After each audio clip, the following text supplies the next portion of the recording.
In 10 days' time, Nigerians will go to the polls to vote for their next president. The elections were postponed by 6 weeks because of massive security threats from the terror group Boko Haram. My next guest is the former governor of Nigeria's central bank, who blew the whistle on corruption in the oil industry, and he was forced out. Lamido Sanusi is now the emir of Kano, a state in the north of the country, and he's taking the fight to Boko Haram there. He is also Nigeria's second most senior Muslim figure. Emir Sanusi, welcome to the program, and thanks for joining me from Paris. Thanks, Christian. Let me first and foremost ask you a very, very important question about your northern region, blighted and under assault by Boko Haram. How much of a bad thing is it that they've now aligned themselves with ISIS? Well, you know, the idea of Boko Haram or anyone aligning itself with ISIS is frightening, partly because these are groups that represent a lunatic fringe in Islam and who are very ruthless. We have had more than 6 years of Boko Haram, about 15,000 people dead.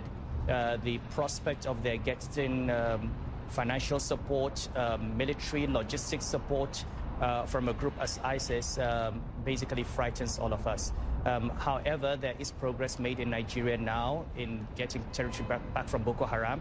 And in a sense, it reflects a weakness. I think the fact that they've been pushed back and ISIS also been pushed back into Crete may actually account for some of those declarations. Well, you take hope from these developments. Who is pushing Boko Haram back in your area, in Kano, in the north there?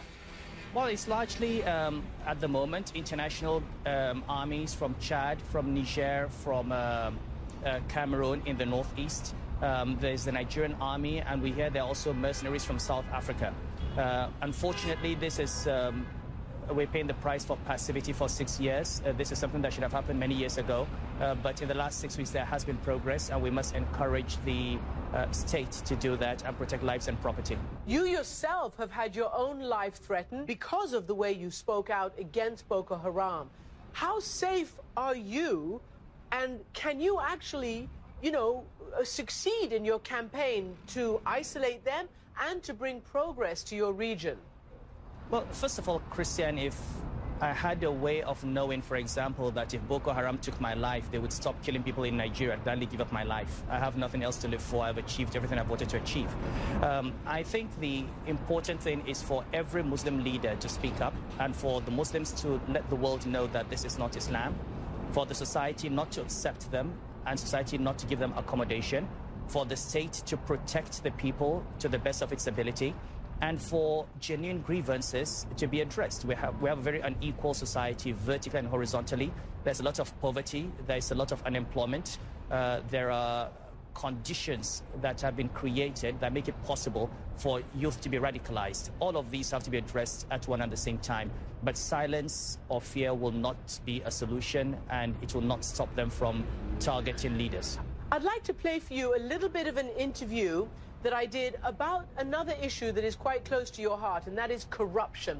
I interviewed one of the opposition candidates, Buhari, who's running against President Goodluck Jonathan. And this is what he said about the state of affairs in your country.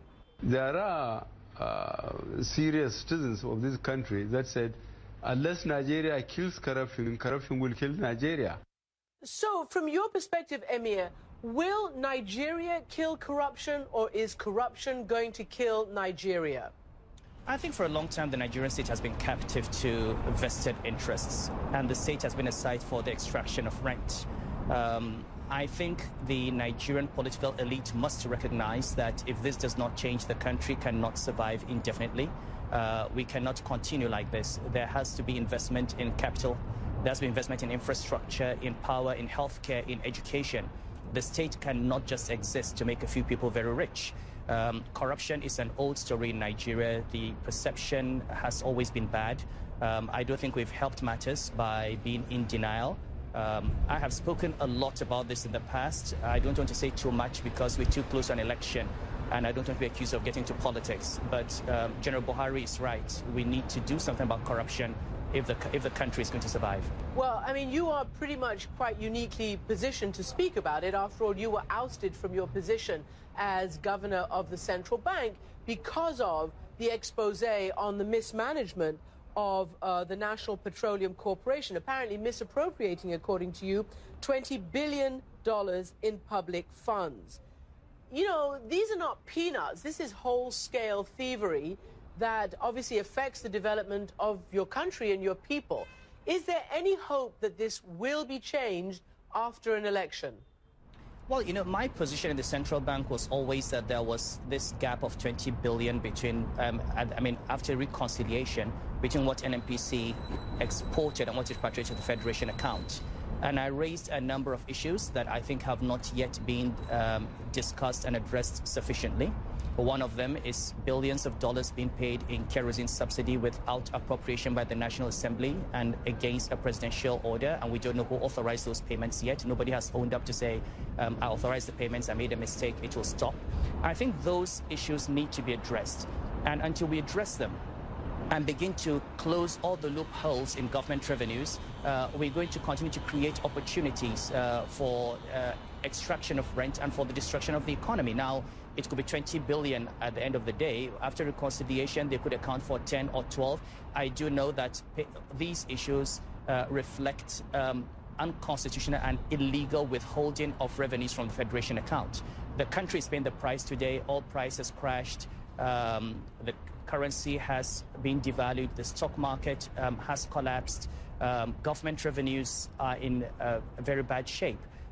Whoever wins, this government or the opposition, will have to deal with these issues. The petroleum sector is a major drain on the resources of the country, and this has to be looked at.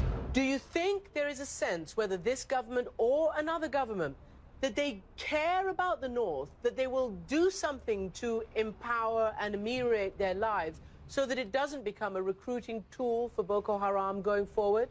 I think what we need is to have federal, state, and local governments focus on the welfare of the people, focus on growing an economy that will create jobs, and understand that there is a very strong connection between economic deprivation and political violence.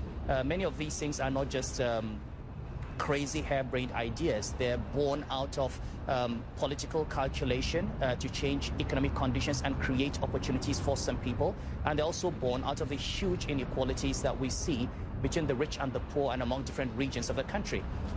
I think whoever is in the federal government must recognize that if these issues are not addressed, he's going to find it very, very difficult to govern. Huge challenges ahead. Emir Lamido Sanusi of Kano, thank you very much indeed for joining me. Thank you very much, Christian.